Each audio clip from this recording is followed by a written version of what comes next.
guys should. You guys don't have to join each other. What? I think that would make me a mistake with my hashtag. You? So I've been doing P2020. Yeah. That's the present. Yes. What? And my Yes. brother's like, I hope it's not. Please say no. Edit that. Yeah. I haven't been paid. Oh.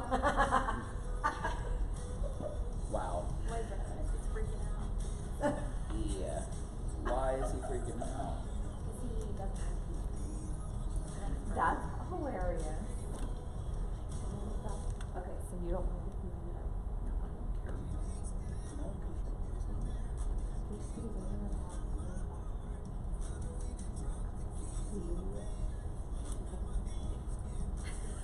We'll watch that.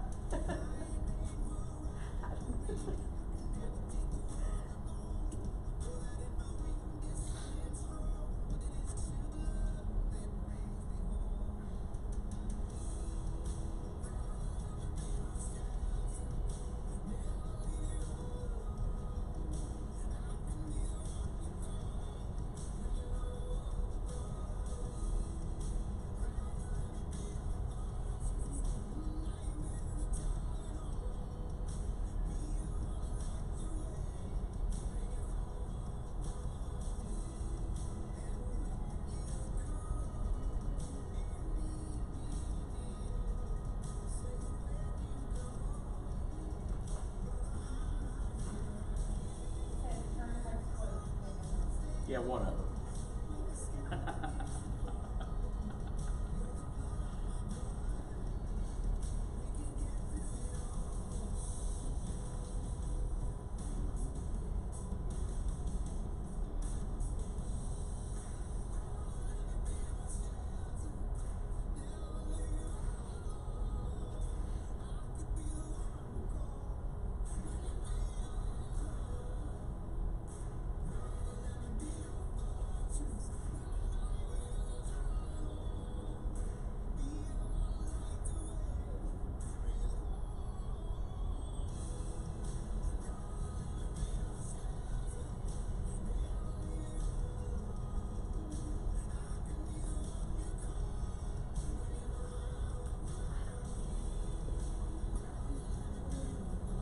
What?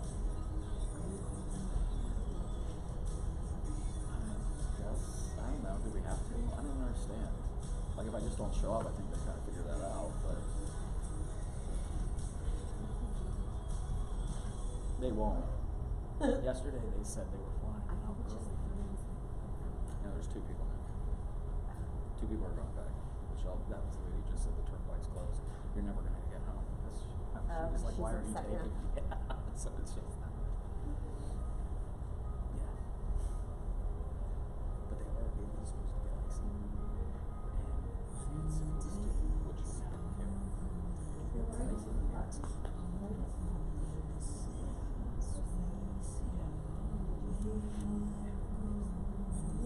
I know. Yeah. I know, so I'm so glad I'm not that trouble. Those guys are going out there. That is not going to be fun. No, right now they're at the airport now.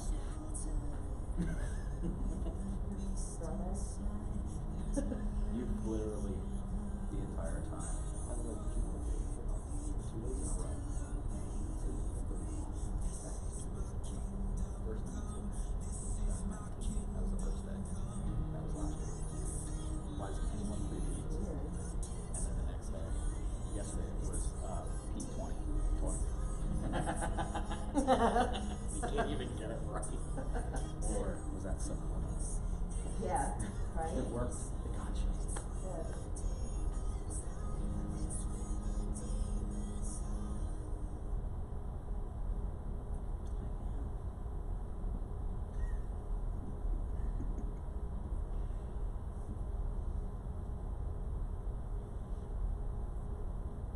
All right, we're gonna get started here.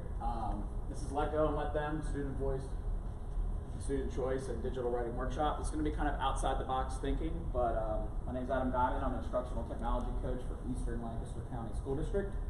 That's where the Amish are. I'm not Amish, but district, we have a lot of them, Amish and Mennonite, and we are 50 miles outside of Philadelphia, and a lot of our kids never leave our area. So this is going to be an outside-the-box type digital writing workshop. Like I said, keep an open mind. All right, it's okay. I can give you guys other strategies of ways to do things if your district doesn't let you blog. We have a district that says kids can't blog. I get a lot of secondary, which I think is crazy. I'm like, yeah, second graders blog. So maybe third graders.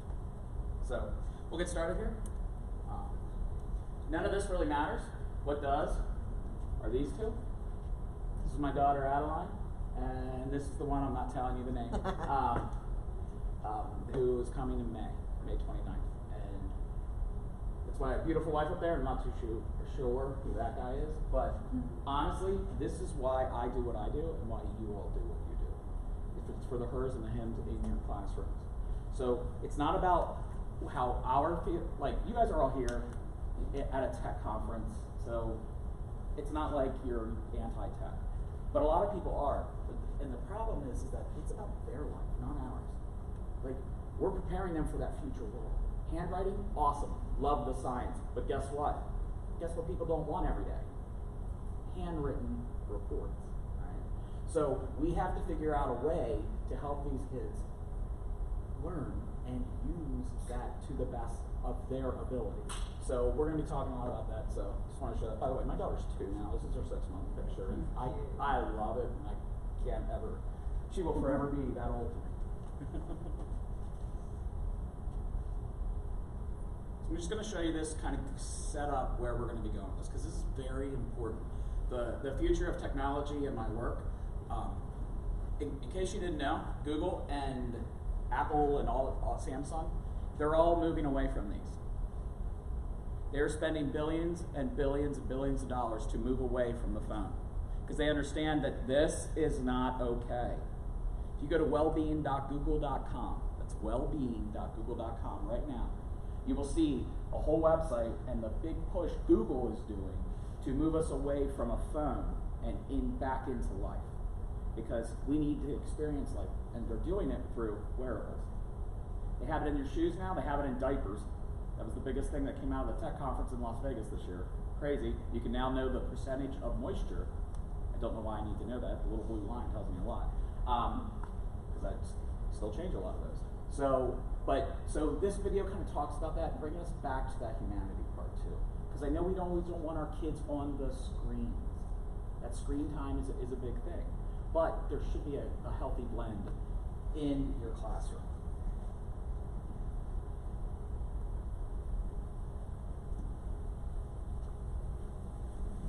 There are thousands of occupations awaiting the workers who are qualified to fill them. Survival is going to go not to the strongest or the most intelligent, but the most adaptable.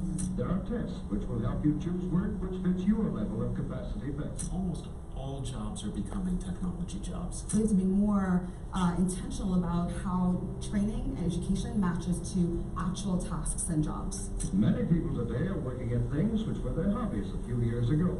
For the first time, literally, substantial and rapidly growing numbers of people will have choice. We have to be aware of 2 things that are happening right now in the world of work. The first, we're realizing we're in for a much different kind of future, and we're racing to figure out how we can help individuals and businesses get ready. The second, we're starting to become highly aware that the more you push one narrow metric of success, money, growth, profit, at the expense of other life factors, the further we get from actually achieving true sustainable success. So we know the future of work will be different, and we can't keep doing things the same old way. A new way of work needs to emerge. 89% of the companies that were on the Fortune 500 list in 1955 are no longer on the list today. These are the businesses that had the most resources, the most talent, the greatest technology, the biggest network, and we've proven they rise and fall fast. This really is the end of an era. Blockbuster will close all of its remaining stores, about 300 of them by early January. Well, what went wrong with Kodak? How could it have gone wrong? It's so hard to keep up with change, and change is speeding up. So what's the next few decades going to look like? Whether you're running a business or just running your life, that question is essential. In the last few decades, there was a shift of mind that started to define business success as one thing: money. This isn't my opinion. We can see evidence of this mindset. And the question is, has this singular focus worked out for people? Has it worked out for businesses? There's good reason to believe it hasn't. It's taken us time to understand our mistake and let it sink in. The old pursuit of work is not what's fully needed for the future. So then what is the answer? What are the real drivers of tomorrow's success, not just in business, but in life? Here's the thing. The new version of work, yes, it will be about technology, but it will also be about being human. Are you able to offer your highest potential? Can you keep learning? Keep getting better? Stay motivated, stay focused. The best advances in tech and the best capabilities of people coming together, that is the new version of work. Self-awareness, creativity, empathy, trust. These factors will help define your future success. We place a lot of faith in the ability for technology to make things better. My faith is also in people. You might be wondering what this has anything to do with us in this whole presentation. We are in the business of people. That is our business. And yet, this is what's constantly being shoved at us. And I think also, we're also in an age and a day of, no one's really taught us how to use these. You're just here, kind of like they did with your phone. Said, here, just go ahead. And we're educators, and if you're in the elementary world, and if you're in the secondary world, you're just used to adapting because you have to adapt. And the training, well, that's on your time, sometimes most likely on your dime a lot. And so I feel like this helps sum that up. And where we're going to go through this presentation is how if you allow yourself, you make one change this year, one change, and I'll help, hey, follow me on Twitter. I'll be more than happy to help you get to that change. I'm here today because of this. I'm a recovering PSSA addict and a burned out teacher. Taught 16 years in the classroom, 3rd, 4th, and 5th grades. After my 10th year, I wanted to quit. I was going to go into the business world, and I was just going to leave it all in my old district. And my wife said, give it one more chance. Try another district. And I'm going to tell you something. You're going to move districts, it's the same problem. The grass is still grass over there.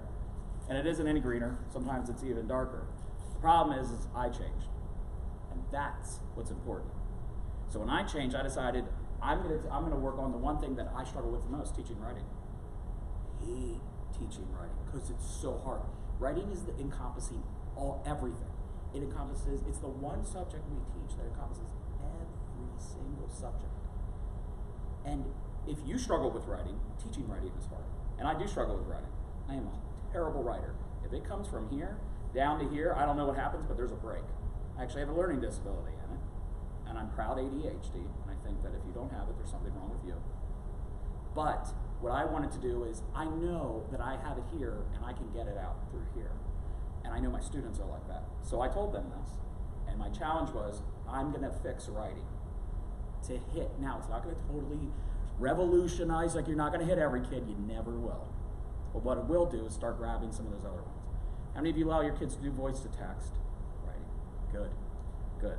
That has been a lifesaver for me. That, and I married a learning support teacher who scribes for me when I really need it. She goes like, just talk to me. She types really fast, and that's wonderful. That's great when I need that, but having voice to text on Google and going back and editing is very helpful. So, move on from here. So, all this technology is making us antisocial, right? We just changed that to this, and that's a real picture. All right? So, we are all, all these kids in screen time not doing it, but I want to tell you something. The national average, kids K to 6, K to 3, are getting off that bus and creating and publishing for the world to see 2.8 things before they get off that bus and come in your classroom. That's the national average. That's crazy. If your kids are creating stuff in their classroom, we know they are, but they're not publishing it and sharing it with people for the world to see in your room, but they're doing it before they get off the bus, there's a disconnect there. So allowing your kids to share things outside of their classroom, outside of the classroom walls, because anytime I see anything hanging up on the walls in a hallway, and I don't ever see anybody reading it. I'm not saying there's anything wrong with it. And when you do, you're like, hey, what are you doing? Get back to class. And even if somebody does read it, do they ever know what they thought about it? And do you ever know if somebody read it? And that's why I use blogging, because you get that. They tell you, they're literally commenting back. Even if they don't comment back, you can see you can see how many views it has. Kids like that. That's why we like the like button. How many of you go on social media and when you get a like button, you automatically check that notification, right? It makes us feel good. Same thing with the kids. Imagine if kids felt good after they're writing. Here's the other thing. It doesn't have to be perfect. Please, nothing is perfect. I talk to the kids about the whole writing process. I talk to them about, Stephen King. He locks himself up in a cabin in Maine and stays up there for months on end, writes all of his stories, sends them to an editor, and they chew it apart and send it back. And then he fixes it and sends it back. And this process happens sometimes over years. And we expect our kids to do this in a week. And who cares if it isn't perfect? They're kids. I'm not a Stephen King to this day. And that's okay. You can share it out and it can have mistakes because their audience isn't us. Their audience, when you put it out on a blog, is for other people, anyone in the world, but they're trying, and you can set up classrooms so that you can find classrooms of the same age group. When we are the audience for our kids in writing, they know very well that they will never live up to our expectations. And I know that because that was me in the classroom. I knew my teacher, I hated writing. First of all, I would have liked it if we could have typed, because then I'd have to re-handwrite everything. And that physical act of handwriting, it's like it hurts. I don't know why. It doesn't hurt like a ton, but I don't like doing it. So then I just hated writing. It doesn't mean I'm a bad writer. I just don't like writing. Now I can talk into things. That makes life a lot easier for me. And I know we didn't have that then. But getting kids, when I would see my teacher, I'd be like, yeah, she put red all over that. I don't care anymore. I'm never going to fix that and make that any better. And I'm never going to be that person. Next time I write, I'm going to get a bunch of red again. So if you want to grade your writing for grammatical errors, then grade it for grammatical errors. But I wouldn't say everything needs to be graded for grammatical errors. Sometimes it's just really good to let their thoughts get down on paper. Let's let them get their thoughts out. Let them get really good at getting their thoughts out, and then we can go back. They can share it with the world, and then they can go back and make their changes later. Also, a story in my classroom is never done. They could work on it all year. Letting them go back and do that. And it was amazing when I started this because I saw kids starting to write chapters.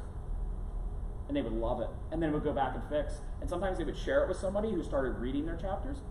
And they would share it with somebody either in class or in another district in the United States or in another classroom somewhere in the world, Egypt, China. Well, we did connect with China, but I'm just going to tell you, when you connect with China, you might be with that class for a little bit till that thing gets shut down. And then when it's shut down, another one percolates up somewhere else and you find, so I'm just going to warn you with that now. So you have to be careful with that. But I always find it's a lot easier when you are literally allowing kids this and you're allowing them this. And I use that as technology, but this is where, well, not this, they don't use this. It should say TikTok, right? But Instagram, Twitter, this is where kids are writing today. They're writing all the time. But just not in our classrooms because it's so formalized. In my classroom, if you want to write like this, that's great. That's fine. You can take a picture of your handwriting. Right? You can take a picture of it and you can post it on your blog. Everything gets shared on a blog.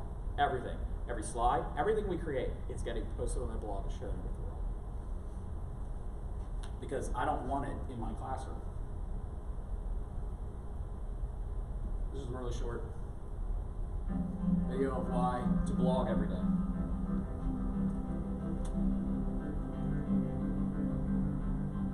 So one of the challenges that I like to propose to young people who really want to, dramatically enhance their productivity, their success, is being creative. Not as I want to be creative when the inspiration flows, but being creative as a discipline.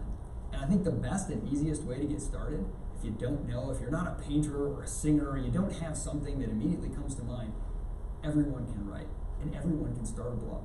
And I think the discipline of daily blogging, no matter what you feel like, no matter what you think you have or don't have to say, is really an amazingly powerful way to get in the mindset of creating and starting the day that way. Creating something first, even if it's just a few paragraphs about your thoughts on the restaurant you went to last night. Now you're in that mode of producing something, creating something, and putting it out there for the world to see or ignore. And I think getting in that mode and cultivating that kind of habit of mind is incredibly powerful. It's something that's right there for the taking. There's nothing stopping anyone from doing that, except for fear or doubt or embarrassment. And that's something that I think once you overcome, you really become limitless in what you can do. When you learn to create, even when you don't feel like it, even when you're not sure of the product that you're putting out there, you cultivate creativity as a habit, and there's nothing more powerful. I really like how he talks about creating and publishing and that whole act. And even if you are in a writer's block, in my classroom when kids had a writer's block, it was fine. I created an environment, I set up the environment, and it took a while to break the kids of this habit. If you can't write, that's fine. You had to pick up a book and you had to start reading. And as they're reading, I want them thinking about, is there anything that I'm reading that is sparking an idea for my story? Because reading and writing go hand in hand, right? So they could go on other people's blogs and read other people's blogs and write comments. I don't care if you're writing comments. And by the way, we're going to go through a whole actual process of commenting. It's not, I like your story, because that's not a comment. And please feel free to use this. You can also do everything I'm going to show you today. You can also do it by your hand, just on paper. Just share out a lot of paper, I guess, with kids. But this allows for a lot of multifaceted learning. So blogs help teachers deliver information. Like, you can use your blog to deliver all of your information. We have Google Classroom and we have this, but if you aren't somebody that works for, you can use a blog to do that. You can use a Google site to do that. You can put all of your information up. Kids can go to it. If your district doesn't have a blogging platform, we use EduBlogs.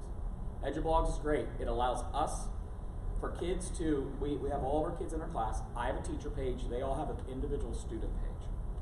And those kids get to, and it's like, I think it's $40 a year for a class, which isn't too bad. And each kid has their own blog, and they can post onto their blog. But here's the cool part about EduBlogs. It comes to me to monitor. So whatever they write, I see, and then I approve. So they submit it for review, and all I'm looking at, because now this is the question I get: what happens if they how many times are you on that blog, and how many things are you approving, and how do you do all that with all this time? First of all, I'm not reading through every single one of their stories to get it approved on there. Initially, I'm scanning it for anything inappropriate. You're scanning it for anything that violates your district policy or your own classroom policy. That's what you're doing. The point is, they submit something, you approve it, and you send it up. You send it up to their blog page for the world to see. That's the most important thing. It's now there. I can go back to it anytime. I have all my kids do their work in Google Docs first. I don't have them just write in the blog platform. I have them write in the Google Doc, and here's why. They can embed that Google Doc right on their blog, and then if they want to make any changes, they just do it in the Google Doc, and it automatically updates on the blog, which is nice.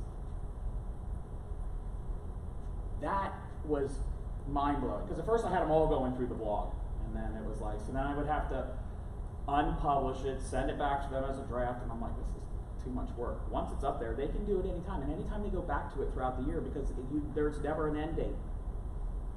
Sure, there's a time where they turn it in, as long as they have the parts that I want, that I'm looking for, that's fine. moving on. And they can go back and they can change it, and it's updating on their blog. So, it allows for multifaceted learning. Awesome peer feedback.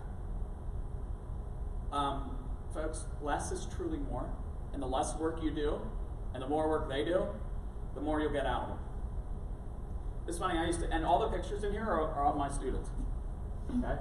This is my class that I had, the 4th grade class at the time, and they are blogging. When they couldn't blog, they became blogging monsters. Like, if there was a day we couldn't get to blogging, they were angry and very upset. And then we had to find other times. It was like, you owe us this time. We've got to figure out other times to make this up. That's awesome. For a second, like my old PSSA, recovering PSSA addict, came in and was like, no, we've got to do PSSAs. And I'm like, what's wrong with me? These kids love writing. And that should be your goal. So if your goal next year, if you want to make one change, maybe your goal is to get kids to love writing. That's it. The whole year. You have the whole year to get kids to love writing. Not to be better writers, just to love it. And you will have kids that naturally will. Let them go. You have kids who don't. Those are the ones we need to work on. So, please, please, please, if that's one thing, just get them to love it. And these kids, they did everything they could. And they loved commenting. We used to comment bomb other classrooms. I love comment bombing other classrooms. So we would take a class, like the other 4th grade teacher across the hall, or we would do it to another classroom, like in Germany. And I would always warn the teacher first, although the guy across the hall, I never warned him. And we would take, we would always have like our win time in the morning. So while we're doing win time, the other kids, what are they doing? They're comment bombing. So I would write on the thing, on the board, comment bomb Mr. Arena's class. And they had to find 5 kids each. Each kid, and I had like 28 kids in the room that year. 5 comments each, because then when they go to Mr. Arena's room, he has to approve them. It is but we did it as a game. But here's the thing, they loved it. They were reading and writing while I'm working in the back with a small group. And that's what they did, and they loved doing that. And do you know what else that does? All of a sudden, kids get a comment. When a kid sees a little comment bubble light up, holy cow, their world changes. It's like all of a sudden they'll do anything to write. And even better, if you connect them with another classroom from outside the world, I'm going to show you what our flag count looked like. But anytime they got a new flag count on there, holy cow, they were like, all of a sudden, kids were like, wait, which flag is this? They're like researching the stuff. They're finding out what country it's come from. It's amazing. You would think they had just figured out the cure, or they figured out like the pot of gold at the end of the rainbow, or the cure for cancer. These kids were like so excited, and they were excited together, because it was like, yes, we got someone else from another country coming to read our blog. Have you tried any other products, or you just use EduBlog? Google Sites. Just Google Sites. You can do Google Sites, it's free. Blogger, Google does have Blogger. I like Blogger. The only thing that Blogger doesn't allow you to do is really, it's either it's all of theirs or all on yours. What I like about EduBlogs is EduBlogs gives you that kind of middle where they kind of have their own, but you have oversight of it. So it is $40, again, it is $40 a year for a whole class, and our district has it for the district. But I know a lot of people who have contacted me and they've done it, and they're like, that's what they use their classroom budget for now. Like if the PTO gives you $50 a year, they're using that. Yes? So EduBlog, what's the age on it? Is there... The lowest group we have done is I've had 1 first grade class. Like we have like 4 of every grade, basically in every building. We have 3 elementary schools. So we had 1 first grade class do it. But like second on up, but you could really have any. So is this its own forum then? It uses WordPress, and EduBlogs is like part of WordPress, and then what EduBlogs does, and I'll show you this coming up here how it works. Like I can show you how it works, but honestly, you can set up a class list. They have awesome tutorial videos. If you don't know, contact me. I'll be more than happy to walk you through. Permission because it's going out there. Yeah, and that's all in at our district. I don't know how most districts work, but I'm finding out more and more people are like, how are you guys doing all this different stuff that we do in our district? I'm like, because we put it on our COPA list. As long as it's on our COPA list, and I'm in charge of that COPA list. And our COPA list is publicly available to all parents on our website every day, and our wording states that you must, now at the beginning of the year, they all must check off on it. So they don't sign off on it, then they can't do this stuff. But if literally everyone checks it off, do I think every parent goes down through that list? No. But our wording states that you must come back, you must show up. Like, you should check this frequently. Because what I don't want to do is stifle the creativity of the teachers. These two of the teachers in my district, and they have awesome creativity. They come up with something in the middle of the year. Parents signed off on it in September. The old way was, well, you can't do it till next year. I'm like, that's a really dumb rule. That's not fair to kids. And the way technology works, there's awesome stuff coming out. Next year might not even be there. Maybe you're going to have a kid, you know, it might spark interest. Let's do it right now. So I go through, check the privacy policy, terms of use, put a little blurb up, and it's all on a Google sheet. And I actually post the privacy policy in terms of service for the teachers, or for the parents to look at. And they have to come back and check it regularly. We had our lawyers take a look at it, the IU lawyer take a look at it, and they're like, yeah, this is great. This is perfect, this is fine. So it covers us. So that's how we do that. And EduBlogs, because it has that monitoring system, and that's fine. Also, anything coming in, you have to approve before it goes to them. That's a cool feature. I'm not getting paid by EduBlogs to say that. All I'm saying is I like that feature. But again, you don't have to do this. If you just want to start, my first year, we didn't go outside my classroom. I just wanted kids to talk to each other in the classroom. And we went to another classroom. We didn't even leave the grade level, I should say, that first year. We got really bored, and even I got bored. I was like, okay, we've all read each other's stories enough times. Like, let's find another classroom. And then it grew into what it is now. Did you use sites the first time you did it, or just docs? No. I use docs. Yeah. And they just commented on Yep. Docs. Yeah, and if you want to just use Google Docs, you could just do a Google Doc. It's essentially the same thing. You're just, one is a blog, the other one is a doc. They can just give feedback. But if you know people that it's hard to do a doc if they're international. So that's where the Student Blog Challenge helps out. Is there a translator? Oh yeah. Oh, the best part about this is you write in your language, they read it in theirs, they write in their language, and we read it in ours, and you don't even click a button. It just automatically happens. It is flawless. Yeah. Because I was skeptical too. I was like, is this really, like, how hard is this going to be? So if our school doesn't want to do it as a school, I still have the ability as a teacher, if I send the paperwork out, parents to sign it and zero paper on it. Yep. Kind of like no German people. Yeah. Same thing. So, blogs are accessible, engaging. I'm not kidding you. If you have an internet connected device, you can reach this. When I tell kids that, they're like, wait. Anyone with an internet device? At conference time, I would always have these up for the parents to see, and I would have one ready for the parents to read and to comment on. And then I would tell them, hey, Thanksgiving's coming up, and I would tell the kids this, and I would give them we would type it out on a strip of paper, and I go, hey, you know, the holidays when all your family member comes over and they're pinching your cheek, what's school going? You always go, you like it? Yeah. What are you doing? Nothing. I said, here, when they ask you those questions, hand them this slip of paper and say, here, read my blog. Leave me a comment. Parents love that.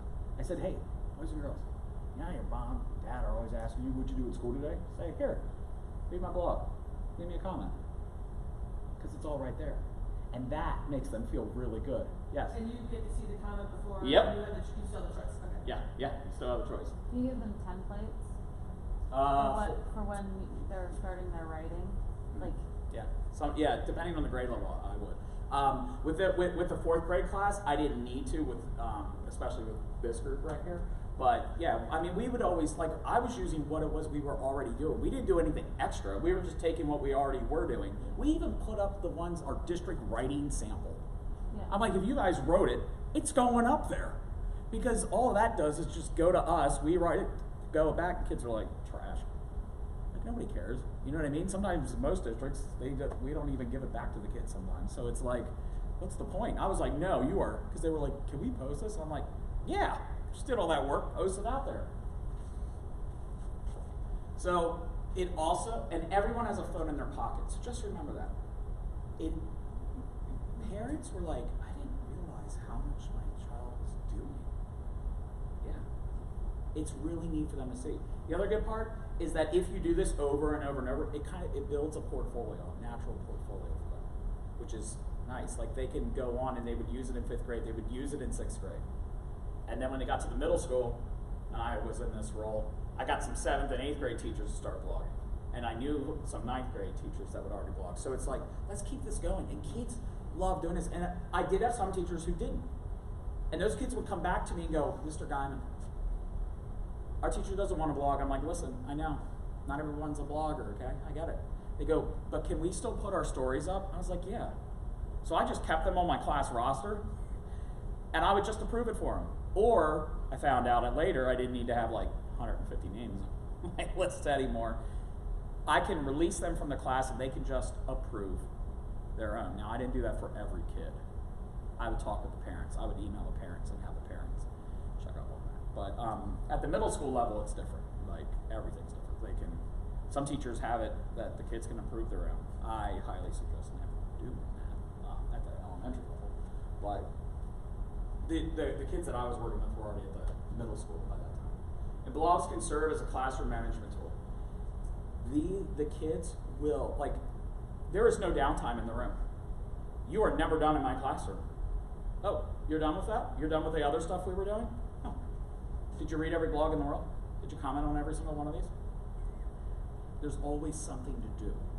You can read, you can write, and you can comment. And it also allows for students, like the whole posting and commenting part, I like that because some days you have kids who do not want to write. They just don't want to write. I have days like that. I just can't get anything out. But I can write a comment. That's easy. Did you ever find the quality of their other work kind of suffering because they'd rather be doing a blog? No. In fact, I saw the exact opposite. Okay. In fact, it translated into better work in the classroom. And I noticed it when a parent emailed me and was like, I don't know what's happening, but my child is really pumped. Like, they're looking over their work and they're like, this is great. Like, and then I was like, I want to see if that's actually happening, because you also don't want to do something just to do something because it's flashy and it's new.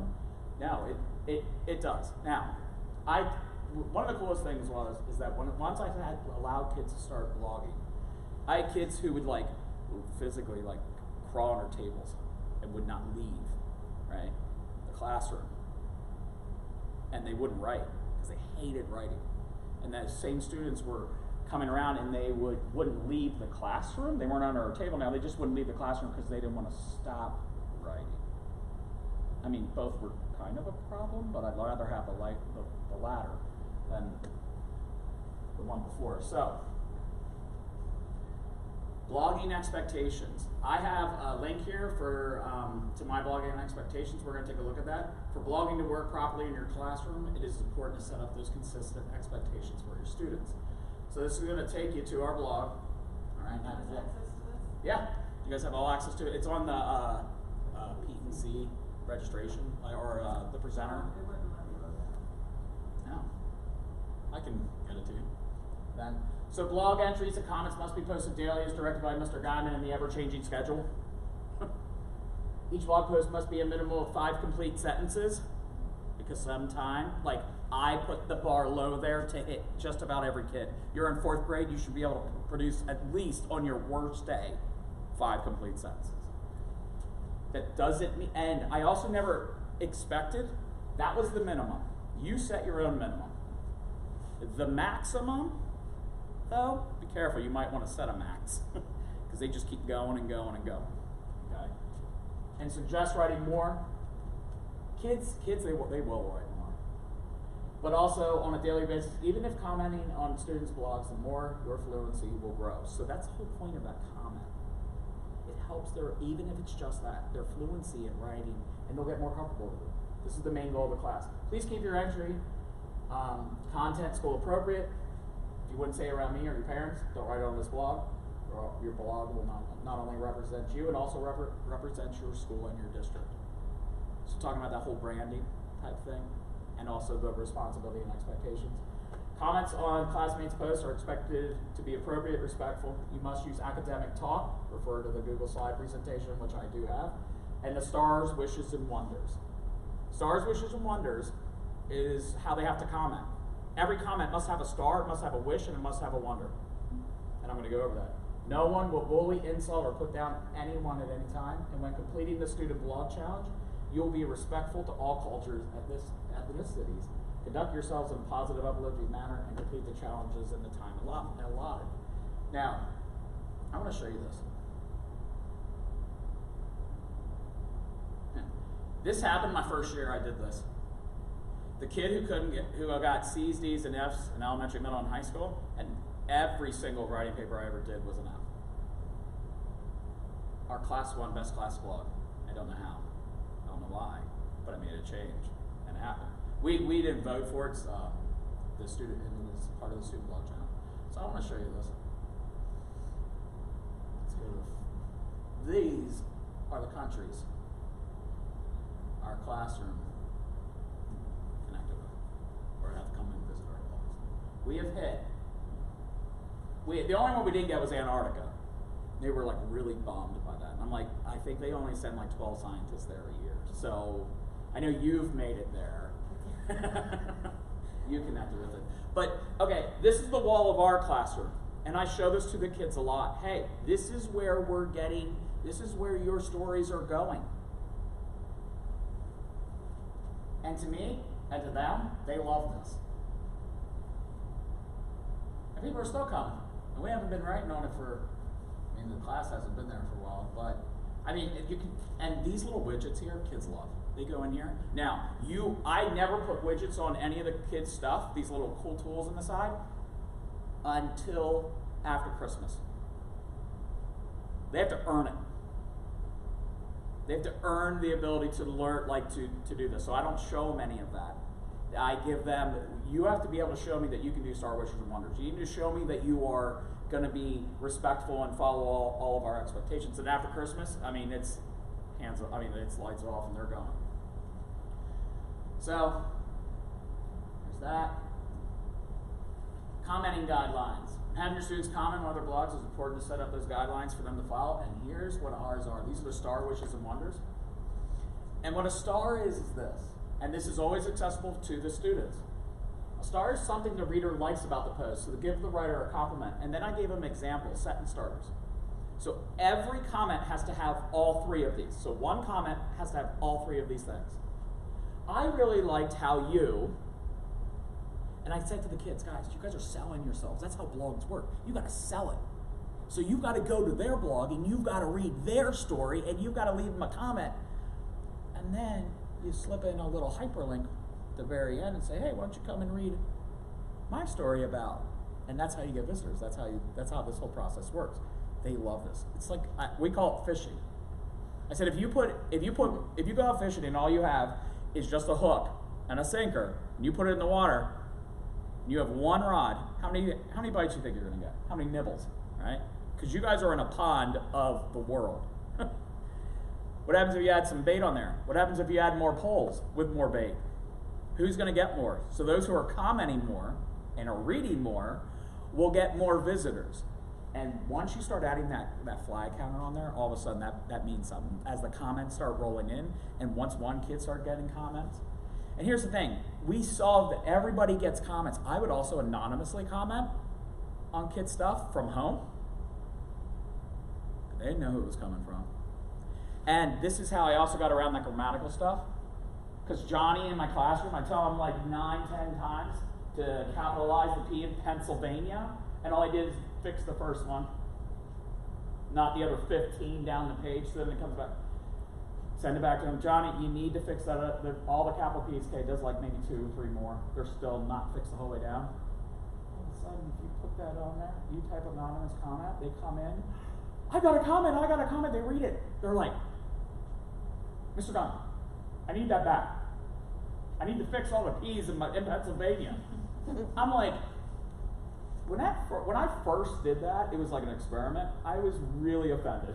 I'm like, you will listen to a stranger, and that's when I realized our voices become drones. It's just a drone sound for them, and they're like, which is okay. So parents would call, they would write in conference time, they would say, they're used to the old way of writing where everything was perfect, it had to be perfect before it went out and be published, and I would explain my part. I'm like, so if you want them to change it, you want them to fix it, leave a comment. They will. And the rule in the classroom was if anyone left a comment that suggested something, you must add that in. Those kids, you don't even need to do that, they'll do it anyway. Because they're like, oh, they're just so excited, they're like, hey, it's like Christmas time, and you're like, that's the old toy, just rewrapped it, that you haven't played with in years. Here's a wish.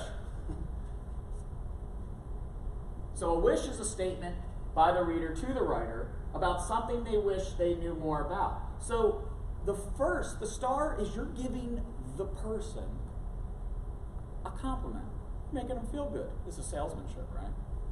The next is a wish, something you want. You just did something for them, now you want something.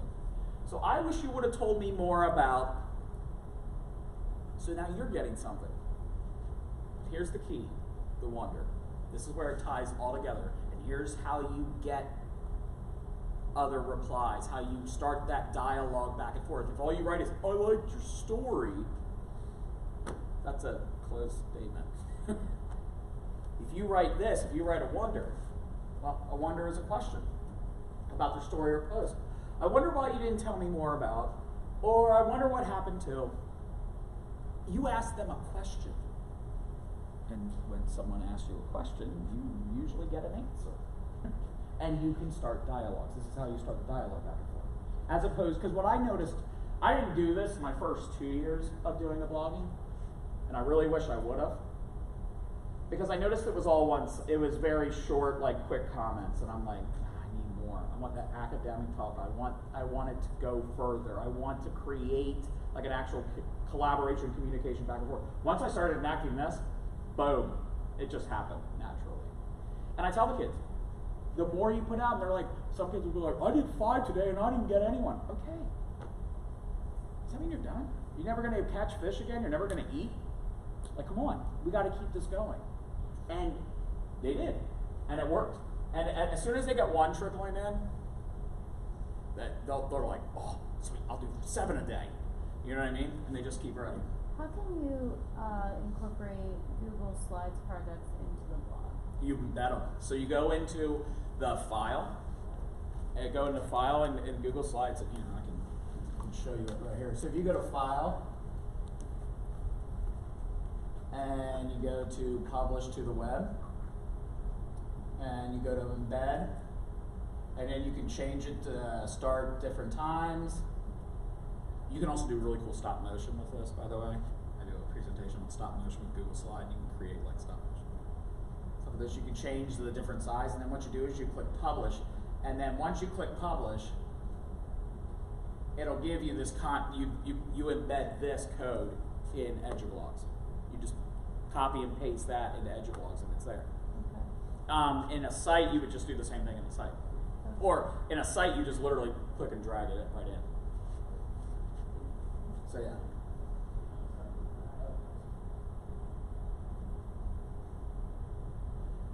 So I have links to Mr. Arena and my own blog right there. So how to go global. Folks, the Student Blog Challenge, this is a link to the Student Blog Challenge. It's run out of Australia by a woman who wanted to connect people globally, and she has over 5,000 classrooms listed. So if you click on this link, it's going to take you to about the Student Blog Challenge. It's a 10-week program. You don't have to do all 10 weeks. And I'm going to tell you, all of you right now are looking at me going, it's been a long week, and I do not even want to begin to have to figure this out myself. You don't. They do all the work for you. Here's the only thing you need to do. Send them to the link to the class participation grade. They pop in their website URL, and then you just give them access to studentchallenge.edublogs.org. Every week, it teaches them how to blog. It gives them a challenge for every week, and in that challenge, they have like Anywhere from 4 to 13 activities to choose from. It comes with YouTube tutorials. It comes with other, like all the videos, all the helpful stuff. It's literally set it, forget it. I'm going to tell you how I did in my classroom. This is what I did. I started week 4 because I forgot. Because it happens, right? And now it's only 8 weeks. They're running it for 8 weeks. And they run it twice a year. So they do it in October and in March. Because it's in Australia, right? Because they're on summer break. when the last one ends, they hit summer break in October. And then when they start school in March, and by the time we're done with that 8-week challenge, we're ending our year and going to summer. It's really cool. We used to do both. I gave the kids the choice if they wanted to do it, and I said, boys and girls, here's how you get to the site. Here you go, Students 2020. You click on there, and you can sign yourselves up. It's a Google form. You can fill it out. That was it. They go, what do we do? I go, I have no idea. I literally have no idea. And I was like, they go, so how are we going to know what to do? I go, I don't know. I guess we're going to have to find out. And then they send it to you. And you go to the Student Blog Challenge every week. If you go to this page, and then what I'll have every week for you is they'll have like a whole bunch of stuff like right now it's not up. But they'll have on their mainstream page the exact challenge. And it's only through EduBlogs? No, anyone in the world. You can do anything. You could just go to Student Blog Challenge. They just partnered with EduBlogs. Oh, okay. Yeah, but anyone in the world. And it gives you a list of the classrooms so you can pick which grade levels you want to connect with. And it gives you the link to their blogs. Yeah. I wish I could show it to you right now, but right now we're in the off period. Like I can't actually show that. But I'm not kidding you. You go to student, just type in Student Blog Challenge. It is awesome. Okay. So you're like, okay, this seems like a lot, but every week, and you don't have to do anything. I would put that onus on them. Trust me, they will. They love it. First time, I only had 5 kids out of 24 do it the first week. So we started week 4. By week 5, after that first week, every kid in my class was doing it.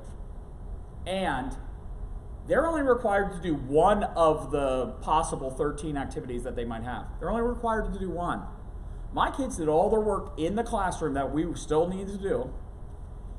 And I had over half of my class finishing every single challenge they had for that week because they wanted to consume more. They wanted to learn more. And if one kid picked a challenge that did something else and another kid wanted to try that challenge, hey, did anyone else do this challenge? Did anyone else do this activity? Yeah, I did. Okay, can you go help them? Because you don't have time. You know what the one thing kids have that we don't? Time, right? Let them do it. Less is more. We should be working less, they should be working more. That's how this works. Now, if you're interested for yourself, and it literally teaches them how to blog, it teaches them how to be digital citizens on blogs, it teaches them all about being internet safe, like it does everything. It has a schedule. Yeah, it does, yeah. It's awesome. Now, let's say you're like, okay, Diamond, I don't even want to do that. Okay, then here, quad blogging. I love quad blogging. Here, quad blogging is this. It's a Google form you fill out. You choose what countries you want to collaborate with. I picked anything outside the US. They set you up with 3 other teachers from around the world. They send you those teachers' emails. You just email them and say simply this: who wants to go first? I always said, because we had a ton of content, most people don't have content, you know what I mean, up. So I say, ours. We'll go first. I always volunteered our class to go first. Here's how this works. For that week, those other 3 classrooms all come and visit your classroom and leave comments on your kids' blogs. Then the next week, it's another classroom, and then you and the other 2 classrooms are leaving comments on that. 3rd week, the next class. 4th week, the next class. After the 4th week, you can decide to either stay with that group, or you can go submit in the Google form again, they'll give you 4 more. And that's just for commenting. I had both going at the same time. My kids' blogs just blew up. It was amazing. So if you just want to dip your toe into this global learning, you click on the quad blogging. You literally come in here, register for free, and I'm not kidding you, it's this. What is your email address? What's your school name? What is your URL? Address of your class blog. Now, if you don't do your class blog, you could just have the kids do their individual blog, but I always do the class blog because all of mine were listed on the side.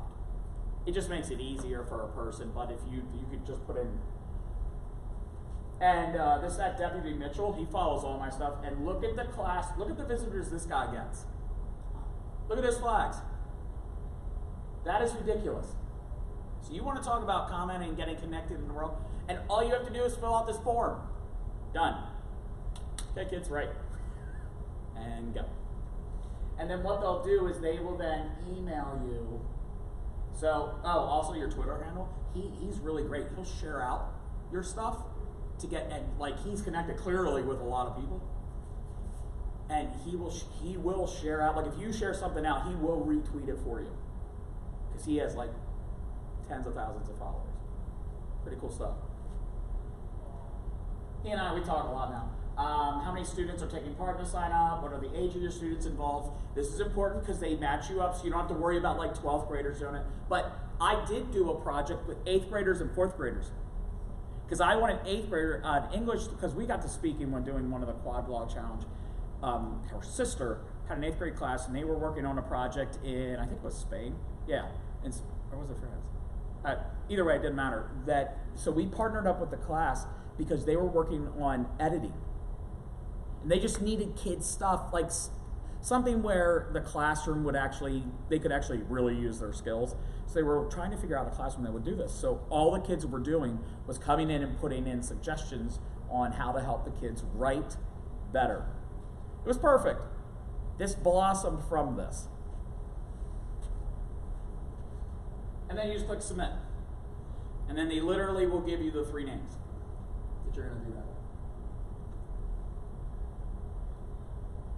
That's little quad blogging stuff. So here's from the student's perspective. I sent out to them a Google form survey. I wanted to ask them some questions, and I wanted their honest feedback. So they gave it to me. So here's some of the questions. I gave them this question. A blog without an audience is ... They had to fill it in. Not a global experience to connect with people from all around the world. Like dinner without food. It's sad and disappointing. I love that. I was like, that's great. Like a piece of writing crammed in a box and hanging around in an abandoned closet, and like a bookstore with no books.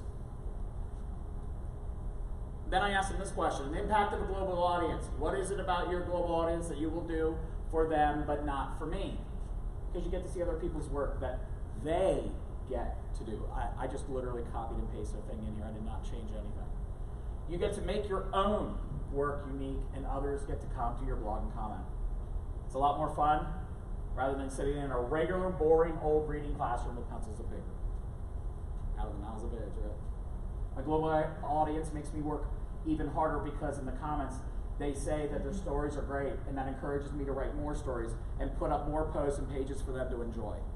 Folks, you want to get kids to love writing, right? If that's your goal right there, I hit it. You know what's funny? If that's your goal next year. Because that's the main goal. No one is ever a perfect writer. There's a reason why we have editors and they get paid buco bucks, right? You have editors in your room. Just let them edit.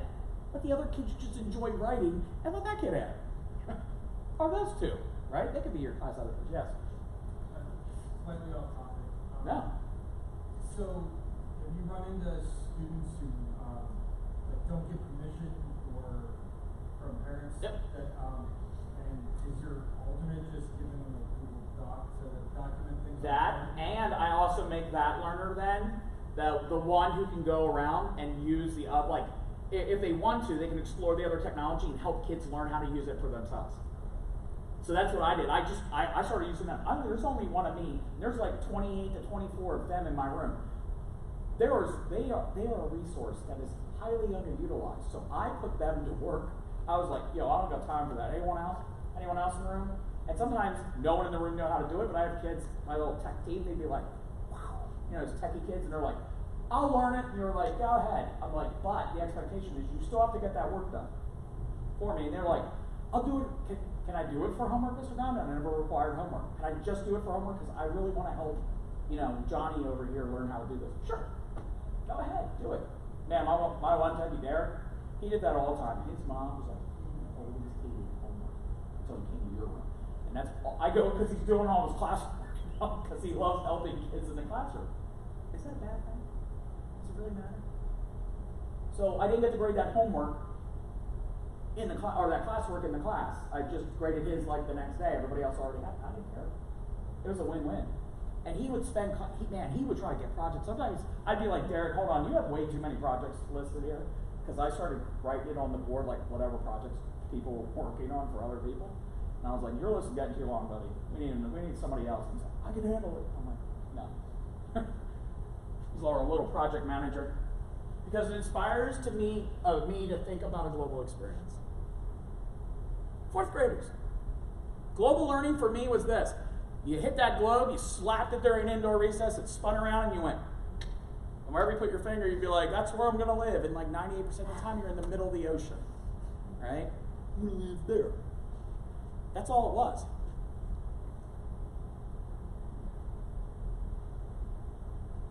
So I'm going to leave you guys with this. What is your why? Evening. Evening. May I ring that up for you? Yes, please. Have a good evening.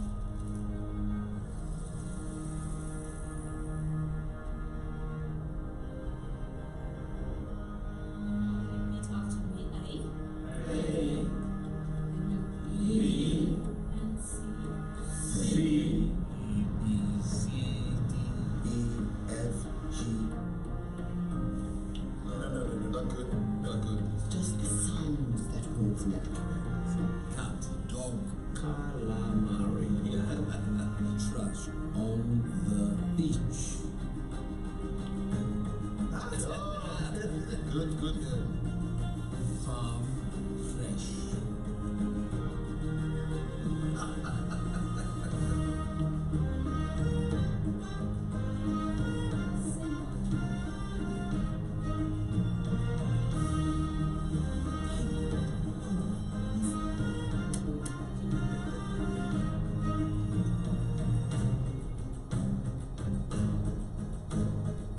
My son and I mowed the grass.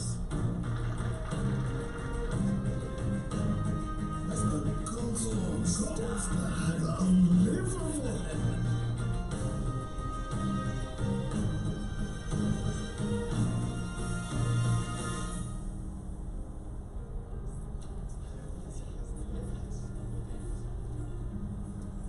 Dad, hey Tubbs, I read your book.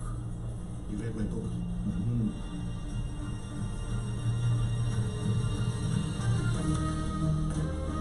Barman, give that man a belt.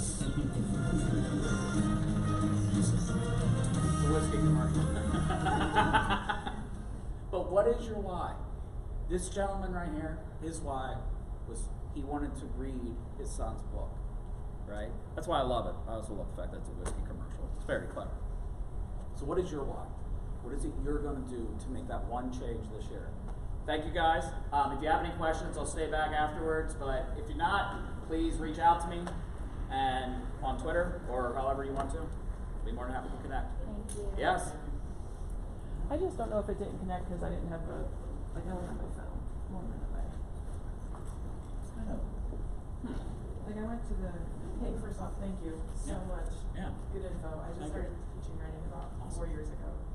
And it's just, we do a lot of raft writing just for fun. And Yeah. one of the things my high school person said is if you get the kids to enjoy, you're good. Yes. And this would even be better than what I'm doing with the rafts. You will be surprised at the stuff that comes up.